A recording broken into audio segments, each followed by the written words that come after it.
সময় আগুনের সূত্রপাত হয়। আমাদের ফার্স্ট ইউনিট ঘটনাস্থলে এসে চট্টগ্রাম শপিং কমপ্লেক্স 1 নম্বর গেটের নিচের তলায় আগুন দেখতে পাই। সাথে সাথে আমাদের ফায়ার ফাইটার এবং টিম আবার অফিসার সহ তারা আগুনকে ট্রেস আউট করার চেষ্টা করে এবং আগুনটা নিয়ন্ত্রণে আনে। প্রায় 1 ঘন্টা চেষ্টার পর আমরা আগুন নিয়ন্ত্রণে এনেছি।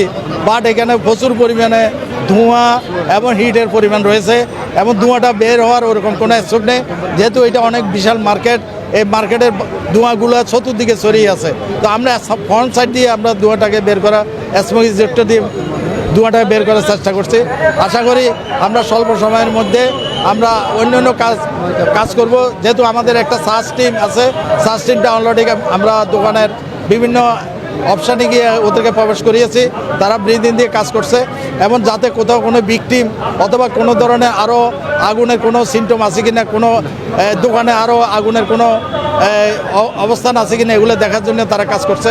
আমরা আশা করি আরও 1 ঘন্টার ভিতরে যেহেতু আমরা আগুনটা নিয়ন্ত্রণ আনতে সক্ষম হয়েছি, আর অল্প সময়ে আমরা যদি আর স্মোকটা কমপ্লিট করতে পারি তখন আমরা দোকান খুলে প্রত্যেকটা দোকান সার্চ করে আমরা দেখব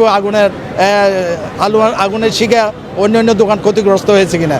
তখন আমরা উদ্ঘাটন করতে পারবো কোথার থেকে আগুনটা লেগেছে, কী কারণে লেগেছে, ক্ষয়ক্ষতি এবং কারণ উদ্ঘাটন করে আপনাদেরকে পরবর্তীতে বিস্তারিত জানাবো।